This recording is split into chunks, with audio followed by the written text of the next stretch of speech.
Welcome to the One Star Weak Foot Show, your one-stop shop for player reviews, starring your host, One Star Weak Foot, and our review specialist, One Star Weak Foot. Good evening and welcome to the One Star Weak Foot Show, your one-stop shop for player reviews. I'm going to be your host today, One Star Weak Foot, and it makes me feel so lovely and delightful inside just to see you back at the channel.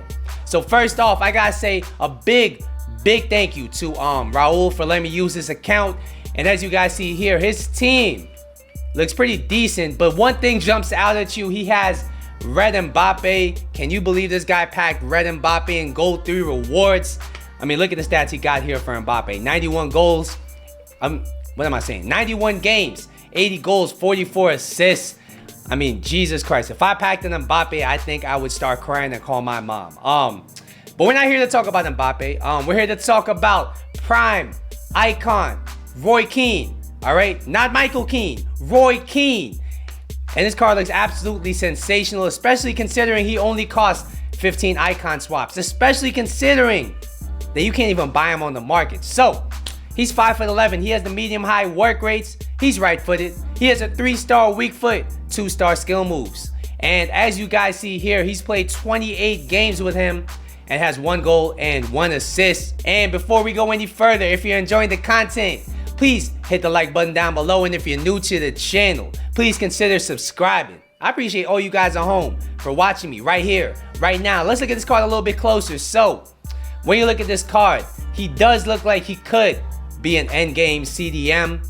His pace is possibly a weakness here. I mean, 72 pace is not the best, but I mean, it shouldn't be unusable either.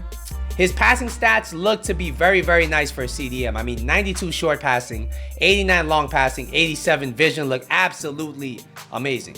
His 81 dribbling looks to be decent for a CDM. His agility and balance could use a little boost. So I guess that's why he threw an engine chem style on him. It makes a lot of sense. His ball control and reactions look very good. His composure at 92 also looks absolutely sensational.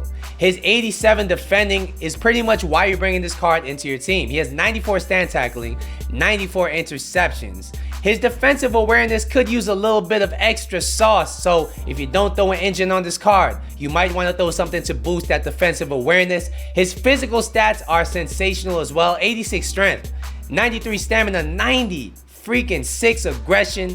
I mean, this guy's gonna be an absolute beast in game. So we're gonna bring you over to our review specialist in the studios, One Star Weak Foot. Take it away. Thanks, One Star. So you guys at home might be wondering, is this card worth the 15 icon swaps? And I would have to say absolutely. All right, this card packs an absolute punch with every single tackle. I'm gonna break down the stats so you know exactly what to expect at home. So we have 72 pace, and how does it feel in game? I would say it feels adequate, okay? It's definitely not a strength of his. However, it's not a con of his. He does have enough pace to track up and down the pitch, but if you're getting caught on a counter, he might let you down from time to time. Overall, I gotta give his pace a 7 out of 10. Next, we're gonna talk about shooting. And normally I don't talk about shooting on CDMs, but we are going to talk about it because he is an icon, so there might be something there to it. He does have 84 long shots. He does have 71 attack positioning, which is fairly decent for a CDM. I did try to take a few shots with him. However, he didn't score any goals. We're not bringing him in to shoot, but if you do get him into a good position for a long shot, he'll probably be able to hit the back of the net.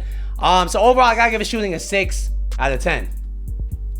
Next, we're going to talk about his passing, and I think that this is one of the most overlooked aspects of this card, okay? Because when you're bringing in a card like Keane, a destroyer CDM, you're not really expecting him to have many playmaking capabilities. I think that's what makes Keane a class above a lot of the cheaper CDMs on this game, is the fact that he does have playmaking capability. He has 87 vision, 92 short passing, 89 long passing. And I would describe his passing as very reliable, very composed. He does not get shook under pressure, even if the opponent is pressing him, even if they're breathing down his neck and he can smell their bad breath. He can still make that pass. I noticed his driven passes were very accurate. I noticed he had really nice through balls, really nice over-the-top through balls. And because of the new patch that just dropped about a week or two ago, passing is nerfed and you need good passers of the ball. And having this player on your team, you will not notice his passing let you down, I gotta give his passing a 9 out of 10. He really has the passing of a Cam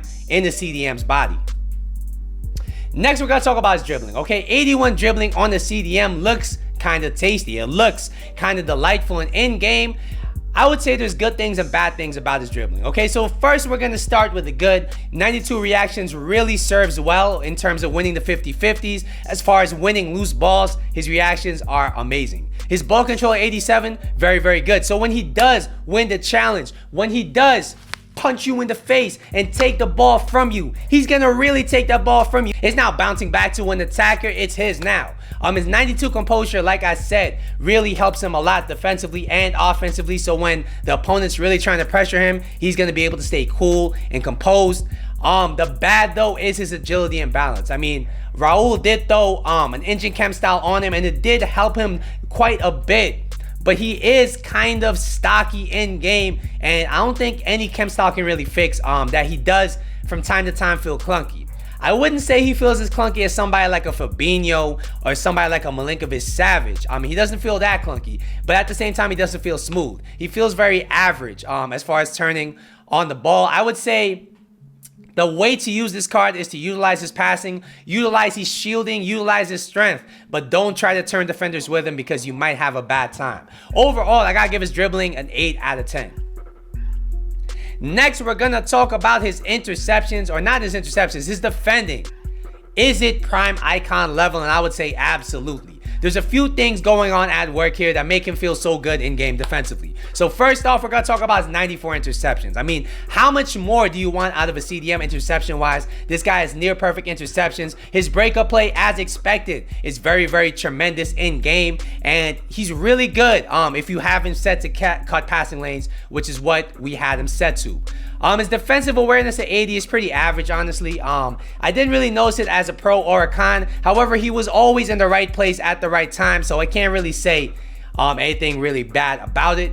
His stand tackle at 94 is very good. I mean, like I said, there's a few things at play here that make him feel so good in the game, and it's his stand tackling, his strength, and his aggression. Because he has 86 strength, 96 aggression, 94 stand tackling, and he's 5'11". So when he's going in for the knockout punch, he's taking that ball. All right, and the tackle is very clean too, because the stand tackle stat is so high. It's very clean, it's very accurate. He really has the best of both worlds as far as the strength and the clean tackling goes, and therefore I gotta give his defending a 9.5 out of 10.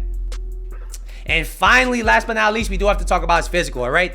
93 stamina is the thing that really stands out here. He does last all game. That's amazing. His 86 strength, 96 aggression, like I said, ensures that he does win many 50-50s, that he does win a lot of the shoulder-to-shoulder battles, and that he is able to shield the ball effectively, which is actually pretty important in this game, especially in the delayed gameplay. 79 jumping and 77 heading accuracy does mean that he can hold his own in the air. However, he's not really an aerial threat. Overall, I gotta give his physical a 9 out of 10.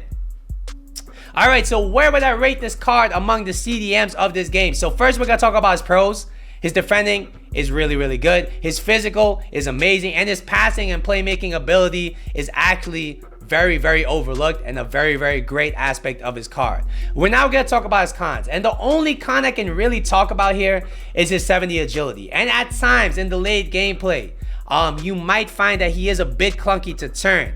However, like I said, he's not really a Fabinho, so it's not a major con. It's just something to keep in mind. I do think his pace at 72 is good enough for this stage of the game. However, later in the game, when team of the season rolls around, you might find that he is going to be overrun at times defensively. So overall, considering all of these things, I gotta rate him a 9.5 out of 10. All right, I just reviewed Gattuso a few days ago, Gattuso's baby card, and this Keane feels like a slightly upgraded version of Gattuso. All right, he does feel slightly stronger going into a challenge, and he is a lot better as far as passing goes. So I do think that this prime icon Keane feels a lot like a prime icon Gattuso in game.